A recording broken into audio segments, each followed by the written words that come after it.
റോമ അധ്യായം 3. അങ്ങനെയെങ്കിൽ യഹൂദന് കൂടുതലായി എന്ത് മേന്മയാണുള്ളത്? പരിച്ഛേദനം കൊണ്ട് എന്ത് പ്രയോജനമാണുള്ളത്? പല വിധത്തിലും വളരെ പ്രയോജനമുണ്ട്. ഒന്നാമത്, ദൈവത്തിൻ്റെ അരുളപ്പാടുകൾ ഫലമേൽപ്പിച്ചത് യഹൂദരെയാണ്. അവരിൽ ചിലർ അവിശ്വസിച്ചെങ്കിൽ എന്ത്? അവരുടെ അവിശ്വസ്തത ദൈവത്തിൻ്റെ വിശ്വസ്തതയെ ഇല്ലാതാക്കുമോ? ഒരിക്കലുമില്ല.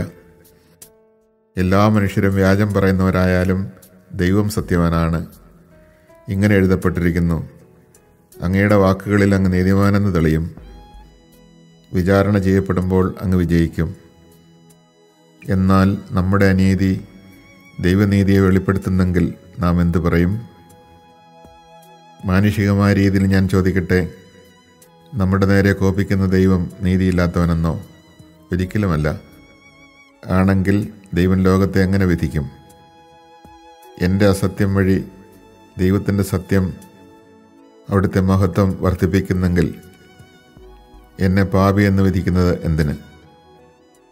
അപ്പോൾ നന്മയുണ്ടാകാൻ വേണ്ടി തിന്മ ചെയ്യാമെന്നോ?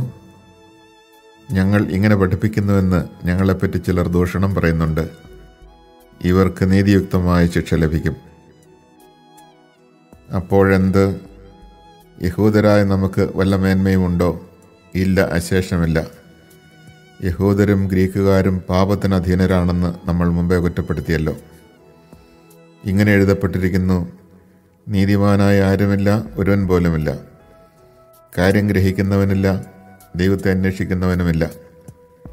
എല്ലാവരും വഴിതെറ്റിപ്പോയി, എല്ലാവർക്കും ഒന്നടങ്കം തെറ്റുപറ്റിയിരിക്കുന്നു. നന്മ ചെയ്യുന്നവനില്ല, ഒരുവനുമില്ല. അവരുടെ തൊണ്ട തുറന്ന ശവക്കുഴിയാണ്. അവർ തങ്ങളുടെ നാവ് വഞ്ചനയ്ക്ക് ഉപയോഗിക്കുന്നു. അവരുടെ അധരങ്ങളുടെ ചുവട്ടിൽ സർപ്പവിഷമുണ്ട്.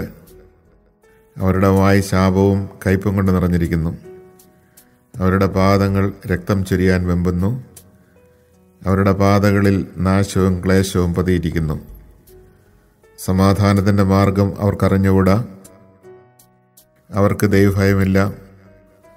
നിയമത്തിൻ്റെ അനുശാസനങ്ങളെല്ലാം നിയമത്തിന് കീഴുള്ളവരോടാണ് പറയപ്പെട്ടിരിക്കുന്നതെന്ന് നമുക്കറിയാം.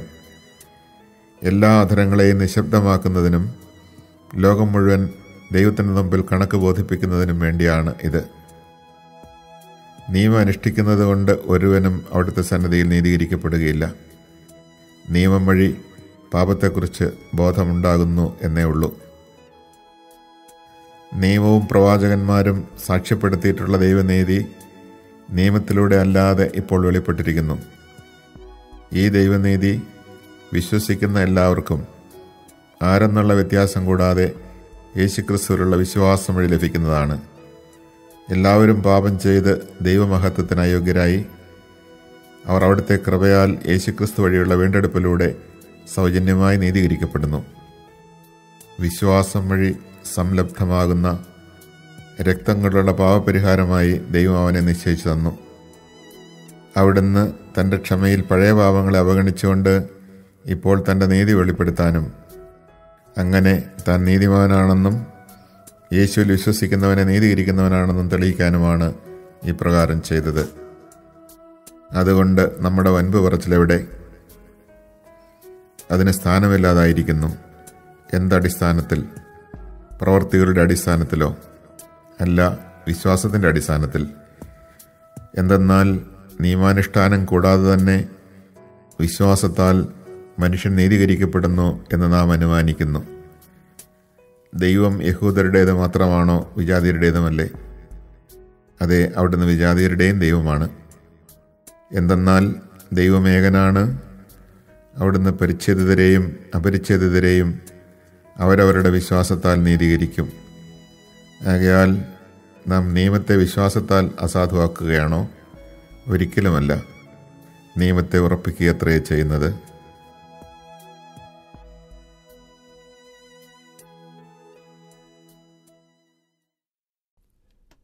Chapter 3. What advantage is there then in being a Jew? Or what is the value of circumcision? Much in every respect. For in the first place, they were entrusted with the utterances of God. What if some were unfaithful? Will their infidelity nullify the fidelity of God? Of course not. God must be true, though every human being is a liar, as it is written, that you may be justified in your words and conquer when you are judged.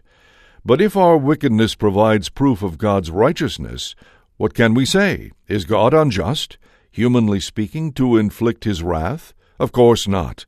For how else is God to judge the world? But if God's truth redounds to his glory through my falsehood, why am I still being condemned as a sinner? And why not say, as we are accused, and as some claim we say, that we should do evil that good may come of it? Their penalty is what they deserve. Well then, are we better off? Not entirely, for we have already brought the charge against Jews and Greeks alike, that they are all under the domination of sin. As it is written, there is no one just, not one. There is no one who understands. There is no one who seeks God. All have gone astray. All alike are worthless. There is not one who does good. There is not even one. Their throats are open graves. They deceive with their tongues. The venom of asps is on their lips. Their mouths are full of bitter cursing. Their feet are quick to shed blood. Ruin and misery are in their ways, and the way of peace they know not. There is no fear of God before their eyes.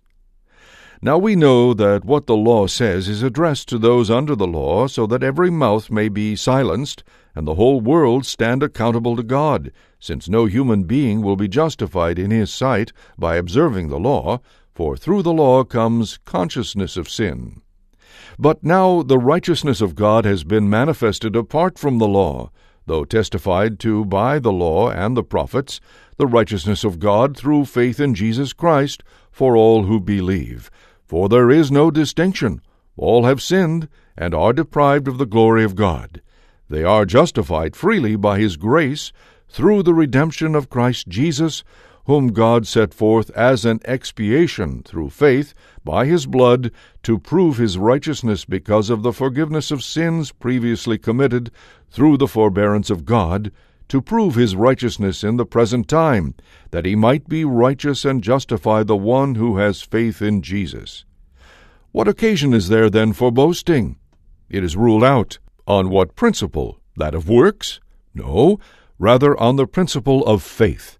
For we consider that a person is justified by faith apart from works of the law. Does God belong to Jews alone?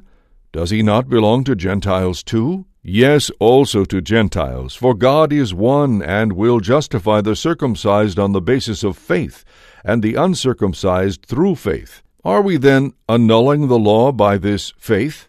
Of course not. On the contrary, we are supporting the law.